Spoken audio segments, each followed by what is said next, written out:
King, once again, Faker and SKT made a statement by sweeping Griffin 3-0 in the LCK finals. Here to talk about Faker's domestic dominance is none other than Miss Emily Rand. Emily, first, let's talk about the matchup.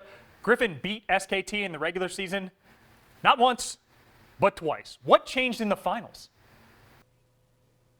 So I've actually joked that the second SKT Griffin series, Griffin won the series, but they lost the war because after that they lost to two bottom of the table teams, and then later on in another week lost to Kingzone Dragon X for their first 3 losses of the season. Meanwhile, SKT, went on a winning streak pretty much all the way through to the finals. So I think a lot of things happened in that game, but for SKT, it was kind of a weird motivator where they looked at it and they were like, we made a mistake, we made one very big mistake in the final game, and we're going to reevaluate what we did, but on the whole, we're looking better. And I came out of that series thinking that SKT might be the stronger team as is. And if you remember in another video, I actually said that SKT were going to take it all over Griffin. So that series was kind of the turning point for both teams for me.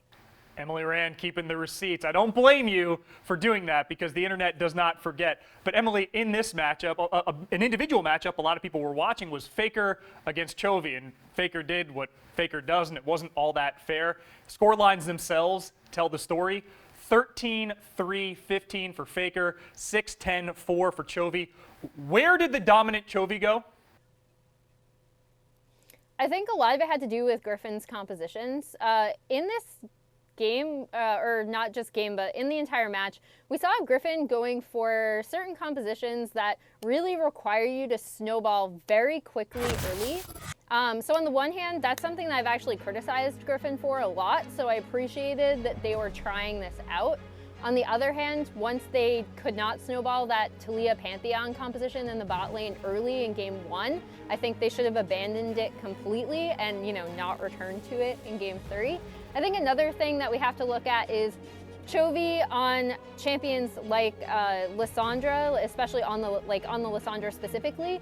He is not going to be the type of mid laner who goes and affects his side lanes and kind of has this overall dominant control over mid, right? So I think that previously they were picking a lot of things for Chovy specifically that allowed him to excel.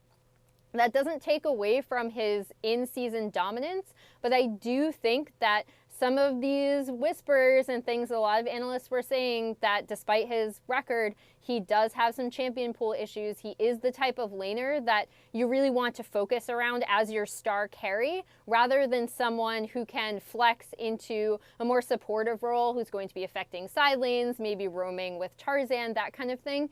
So I think what we saw was kind of Griffin going away from what worked for them in season. And while, again, I appreciated some of the new early looks, I don't think it did Chovy any favors just based on his naturally preferred play style.